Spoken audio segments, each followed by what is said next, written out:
আসসালামু আলাইকুম। তো আপনাদেরকে দেখাই আমরা কিভাবে শিমের বিচিগুলো রোপণ করি। তো আমরা প্রথমে এই আটিগুলো তুলে ফেলছি মাটি থেকে, এগুলা এখান থেকে কোদাল দিয়ে তুলে আবার এখানে বসাই দিছি। পরবর্তীতে একটু সামনে 4-5টা করবে।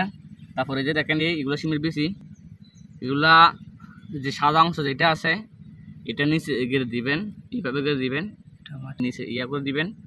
তো এই যে দেখেন এই যে সাদা অংশটা, এই যে শিমের বীজের সাদা অংশ যেটা আছে এর উপরে দিয়ে দিবেন, হালকা একটু করে নিচে আঙুল দিয়ে একটু করে দিবেন। সবগুলো এরকম পদ্ধতিতে রোপণ করবেন। আবার যদি উল্টা দেন তাহলে কিন্তু হবে না, সাদা অংশ যেটা আছে এটা নিচে দিতে হবে।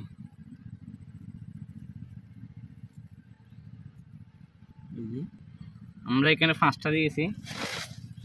তারপরে একটু দেন, বেশি না হালকা একটু দিয়ে দিবেন। তারপরে উপর পাতা দিবেন।